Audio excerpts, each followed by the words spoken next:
YouTube channel nursing officer. So guys, जैसा कि आप सभी लोग अभी पीएनएसटी एग्जाम के लिए प्रिपरेशन कर रहे हो, जो कि हमारा 8 जून को कंडक्ट होने वाला है। ठीक है, इसमें आप लोगों के बहुत सारे ऐसे कमेंट है सिलेबस से लेके बुक्स को लेकर कि बुक्स कौन सी अच्छी है, किस बुक से स्टडी करना चाहिए। देन आप लोगों का ये भी है कि सिलेबस बताओ, जिसमें मैंने आप लोगों से हमेशा बातें करी है, पर मैंने उस पर अमल नहीं किया है कि मैं आपको सारा अच्छे से सब्जेक्ट वाइज बताऊंगी। इसमें मैंने अपना प्रीवियस वीडियो जो कि मैंने 2022 में अपलोड किया था सिलेबस का, वो वीडियो उस वीडियो में मैंने आपको बहुत अच्छे से बताया हुआ है सारा। तो आप वो वीडियो भी देख सकते हैं, क्योंकि कोई सिलेबस चेंज नहीं हुआ है, एक साल में इतना ज़्यादा सिलेबस चेंज नहीं हुआ है।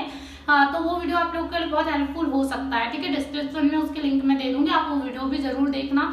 देन इसके बाद बात आती है हमारे इम्पोर्टेंट बुक्स की, कि कौन कौन सी बुक्स से आप पढ़ाई कर सकते हैं। ठीक है, तो गाइज देखो, मैंने आपको हमेशा से बताया, उस वीडियो में मैंने आपको बताया है कि आपको हर सब्जेक्ट को पर्टिकुलर अलग और अच्छे से पढ़ना पड़ेगा। ठीक है, जिसमें आपका फिजिक्स, केमिस्ट्री और बायोलॉजी, जो आपका जूलॉजी और बॉटनी जिसमें कंबाइन होता है, तो ये 4 सब्जेक्ट तो आप लोग पढ़ ही लोगे। ठीक है, पर इसके बाद बात आती है आपकी इंग्लिश की, तो इसमें भी आप लोगों को अच्छे से अलग से पढ़ना पड़ेगा, ग्रामर देखनी पड़ेगी। सबसे ज्यादा ग्रामर पूछी जाती है 30 मार्क्स की। 30 मार्क्स बहुत होते हैं, तो ऐसा भी नहीं है कि 10 मार्क्स की आ रही है तो हम इसे अवॉइड करते।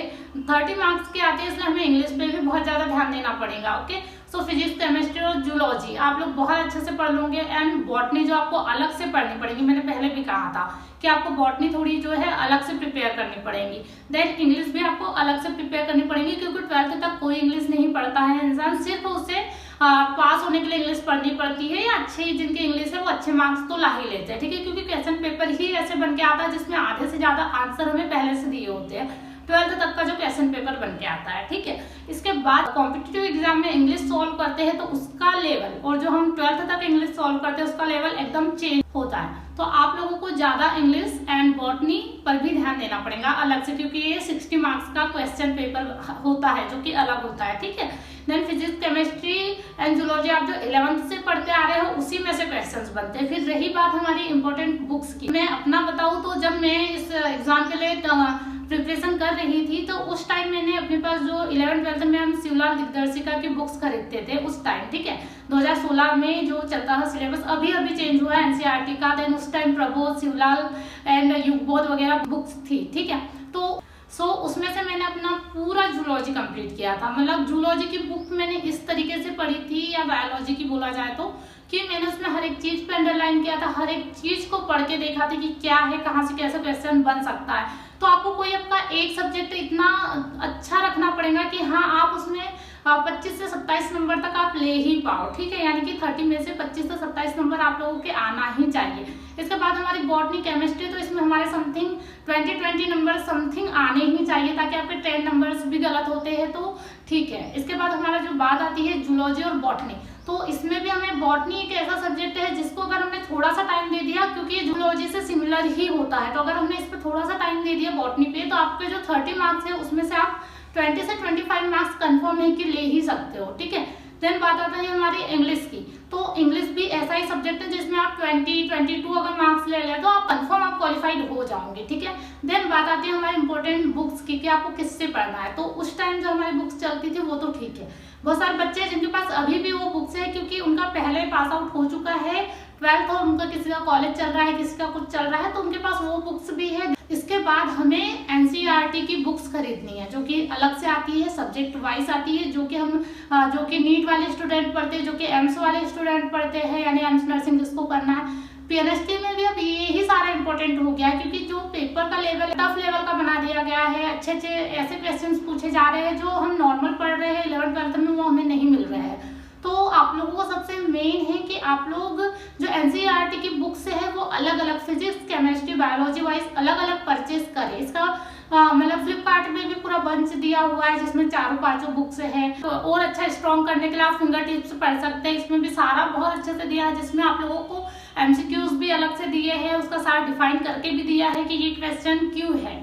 ठीक है, तो आप लोग ये बुक्स परचेज करें। जो आपका सिलेबस का है उस बुक को साथ में रखते हुए आपको अदर बुक्स भी पढ़नी पड़ेगी, क्योंकि अब स्मार्ट स्टडी करने का टाइम है। ठीक है, आपको कम में ज्यादा करना है। मतलब जब आप सिर्फ पर्टिकुलर टॉपिक्स पढ़ोगे ना कि हाँ इसमें से आता है और हमें ये पढ़ना है, इसे अच्छे से कंप्लीट करना है, तो ही आपका सिलेक्शन हो जाएगा। बहुत सारे ऐसे बच्चे होते हैं जो सदियों से पढ़ते आ रहे हैं, जिन्हें बुक्स पूरी रटाई हुई है, पर उन्हें ये नहीं पता है कि क्वेश्चंस कैसे बनते हैं, क्वेश्चन को किस तरीके से घुमा फिरा के दे दिया जाता है। जो भी बच्चों को जब तक ये समझ नहीं आएगा तब तक वो कोई भी एग्जाम क्वालिफाई नहीं कर सकते, क्योंकि आजकल जो हमारा एग्जाम का क्वेश्चन पैटर्न जो बन रहा है, जिस तरीके से क्वेश्चन पूछे जा रहे हैं, वो थोड़े कंफ्यूज कर रहे हैं। हमेशा कोई भी कॉम्पिटिटिव एग्जाम हो, अब कंफ्यूजन टाइप के क्वेश्चंस क्रिएट किए जा रहे हैं। 4 से 5 शिफ्ट में आप लोगों के एग्जाम हो रहे हैं, अलग अलग क्वेश्चन पेपर बन के आ रहे हैं, मतलब बहुत ज्यादा टफ हो जा रहा है। ओके, सो आप लोग जो मेन बुक से है वो तो यही है कि आपको एनसीईआरटी प्लस आपका जो मेन सब्जेक्ट वाइज आपने पढ़ाई करी है वो, देन आप लोगों को अगर एमसीक्यूज लगाने हैं या अच्छे से देखना है कि किस तरीके के क्वेश्चन बनते हैं, तो आप जो मॉडल पेपर सॉल्व रहता है इतने साल का, वो बुक्स खरीद के रखे अपने पास, जिसमें सारे क्वेश्चंस आपको दिए रहते हैं कि इस ईयर में ये क्वेश्चंस आए थे, तो वो सारे आप टिक करते जाए, देखे पढ़ के कि मैंने कितना पढ़ लिया है। बहुत सारे ऐसे बच्चे जिनके पास अरिहंत के से रिलेटेड मॉडल टाइप का गाइड है, जिसमें कि आप लोगों को सारे सब्जेक्ट वाइज दिया हुआ है, फिजिक्स, केमिस्ट्री, बायोलॉजी एंड आपका जूलॉजी एंड आपका इंग्लिश, सारा अलग से दिया हुआ है, तो आप वो बुक से भी पढ़ सकते हैं। बहुत सारे बच्चों के पास है, पर अलग अलग चीजों से पढ़ना स्टार्ट करें, क्योंकि जो क्वेश्चन पेपर हमारे बन के आ रहे हैं वो अलग अलग बुक से बन के आ रहे हैं। ठीक है, तो आप लोगों को हर एक बुक आपके पास होनी चाहिए, आपको ऑनलाइन देखना चाहिए कि कौन से टीचर क्या पढ़ा रहे हैं, किस तरीके से क्या समझा रहे हैं। जब तक आप स्मार्ट स्टडी नहीं करना स्टार्ट करोगे तब तक आपको कोई भी एग्जाम में सिलेक्शन नहीं होने वाला है। सो अपना जो स्टडी पैटर्न है उसे चेंज करो, अलग अलग बुक से स्टडी स्टार्ट करो, जो भी आप टॉपिक पढ़ रहे हो वो अदर बुक में भी देखो कि क्या दिया है, कैसे क्वेश्चंस बने हुए हैं। सो यही सारा सब कुछ करना पड़ेगा।